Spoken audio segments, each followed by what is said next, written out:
reverse entropy tension of a grand, uneven double relative structure and true.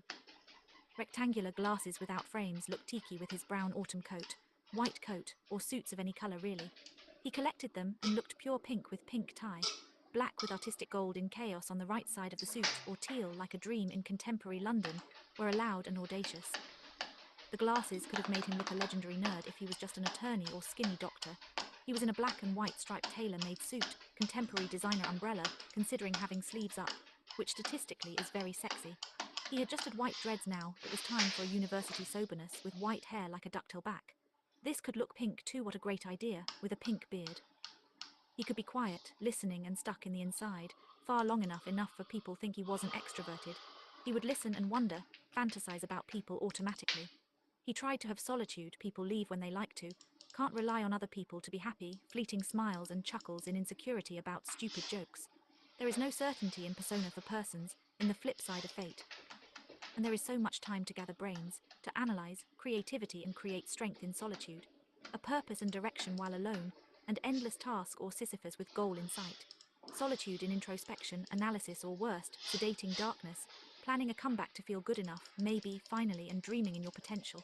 A tear for denial of things that passed. The darkness hummed of commitment and performance.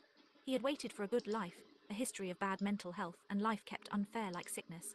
With waiting things turned into solitude, working away with biceps curls clearing his mind, in shades of grey creative time, sketching, writing and reading. No one could distract him away from his groat, easily dissuaded into his habit of feeling grey and dissociating. If he just kept doing stuff maybe things would fix themselves. He had been grey with life, except when performing, feeling like things never were as they should be, not a brother to Fortuna the contemporary fairy, or Fate the arrogant and piercing. This sounds like depression really. Not being connected as much as he would have liked, waiting for his time, moving to a new city just meant existing alone. Oh well.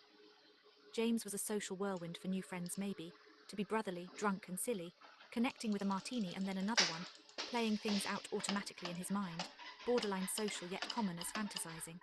There is a point to the images and imaginary world between people.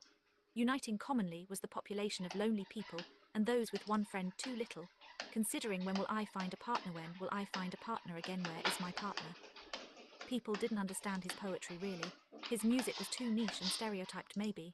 Like not allowed to be quiet, to move in the wind he was like someone strange to analyze in the street, taking his hat off. His story was not told immediately. He stood out being tall in all people were or they not a fan. He was a pop star yet conceited. He was a masterpiece and a ripped painting. He felt something in the limelight yet he was lost in a crowd. He had made enemies and stood his ground and went over things in his head. It was not a nice place with ghosts from limbo and targeted in school. He had punched his way out things then. They would have to bog him down and strap him to the ground. His quirks and over-the-top intellectualism was tolerated like it was nothing too offensive,